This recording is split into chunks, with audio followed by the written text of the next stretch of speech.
Welcome back, kindergarten students. We're here with chapter 12, the last chapter, and a time for pandas, a perfect time for pandas.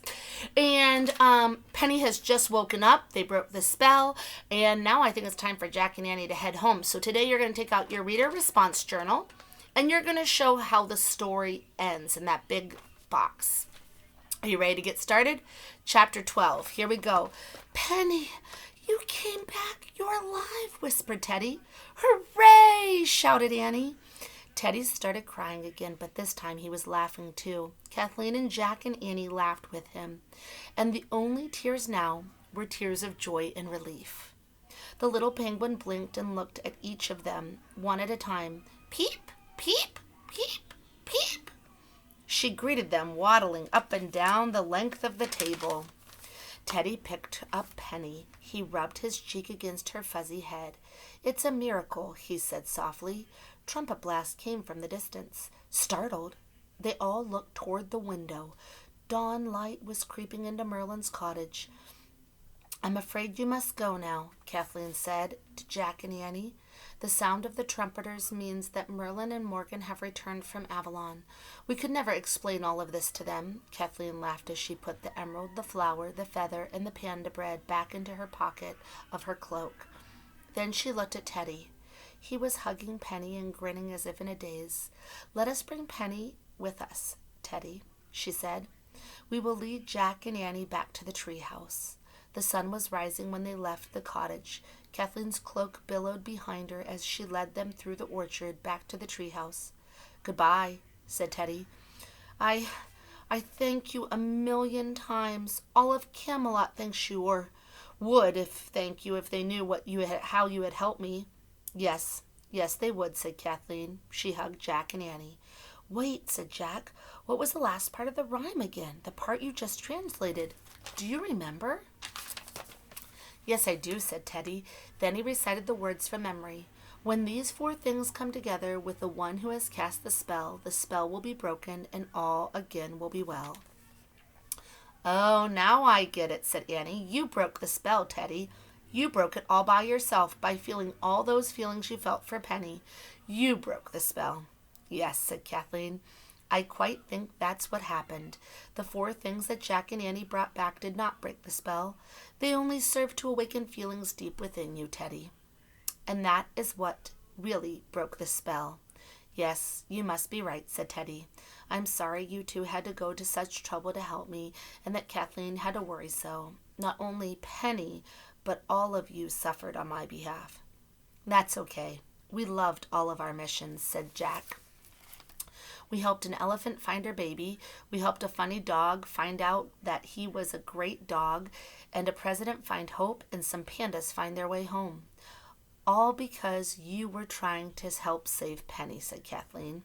True, said Jack, stroking the little penguin. It's weird how that works sometimes. The trumpet sounded again. Hurry, said Kathleen. They're getting closer. Annie brushed her hand down Penny's back. Bye, Penny, she said. Peep! And peep to you, said Jack as he kissed the top of the penguin's fuzzy head. Jack and Annie then scrambled up the rope ladder into the treehouse. Annie grabbed the Pennsylvania book while Jack hurried to the window. Sunlight poured in the treehouse, making it blindingly bright.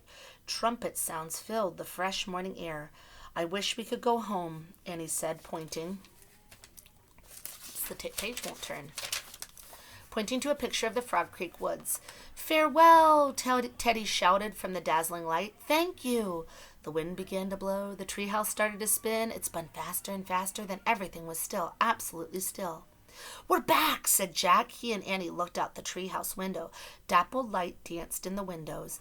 As always, no time at all had passed in Frog Creek woods while they were gone. Time for school, said Annie. Jack groaned. He was exhausted. Every muscle in his body ached. He opened his backpack and took out their guidebook to the Southwest China. Hey, we forgot. Our breakfast sandwiches are in here. Hi, They Mama. must be cold by now, said Annie. Hi, Mommy. Cece, say hi, kids. Hi, kids. Okay, go on. Cece, Mommy's reading. You gotta go back, okay? Thank you, baby. Love you. I lost my spot. Here we go. Dappled light.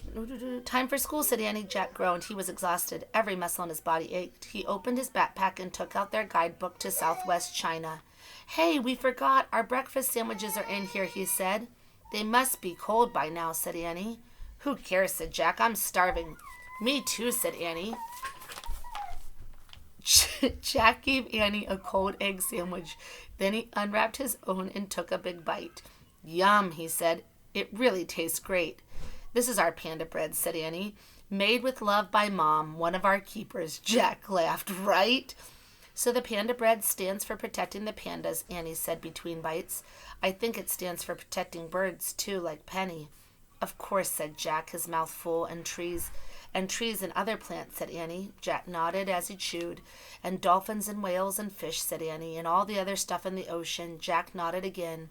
Annie finished her sandwich and wiped her mouth. In fact, there are millions of things to protect, she said. Whoa, slow down, said Jack. He pulled on his backpack, one panda at a time. Right, said Annie. One penguin at a time. Right, said Jack. The two climbed down the rope ladder. Then they hurried through the Frog Creek woods, finally on their way to school. What a great story. I want you to finish drawing what happened at the end of the story, and then in that little box, I want you to tell me how you felt about the story. Was it a story you enjoyed? Was it not? And why? All right, I can't wait to start our new book tomorrow, Dolphins at Daybreak. Until then, have a great night, kindergartners.